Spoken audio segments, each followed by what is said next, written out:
Hi peeps, a very good afternoon. So this side Aditi again, and I got back for you.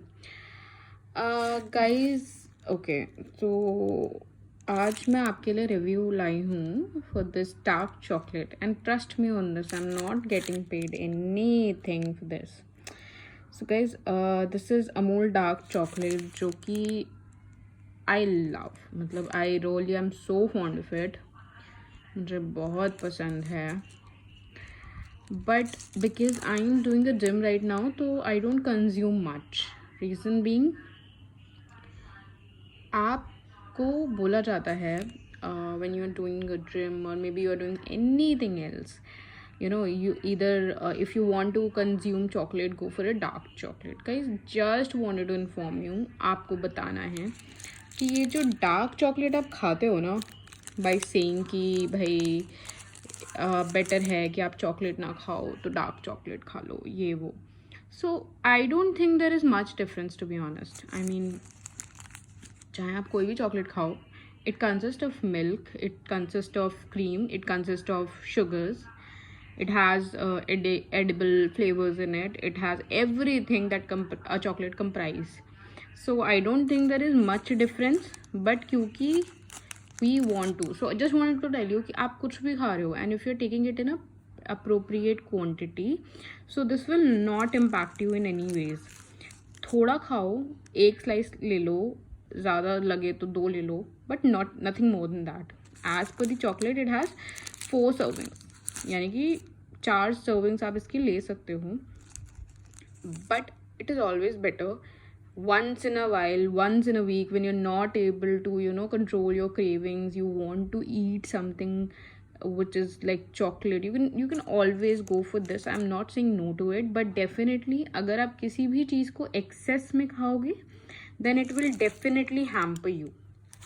तो अगर आप इसके packet में जाओगे ना, बिकॉज इट इज़ FSSAI से इसका है, तो अगर आप इसकी इंग्रेडिएंट्स वगैरह देखोगे, ये रहे इंग्रेडिएंट्स. सो देखो, cocoa solid sugar is there, cocoa butter is there, emulsifiers are there, artificial flavoring substances are there. Guys, हमें लगता है if we are working out, we are going to gym, we can lose weight, obviously. But do you know that 70% of your body weight is directly proportional to the food you consume? So in short, आप अगर workout कर रहे हो और आप ढंग से नहीं खा रहे हो, तो you may be healthy, reason being you are active, your body is engaged in some activity.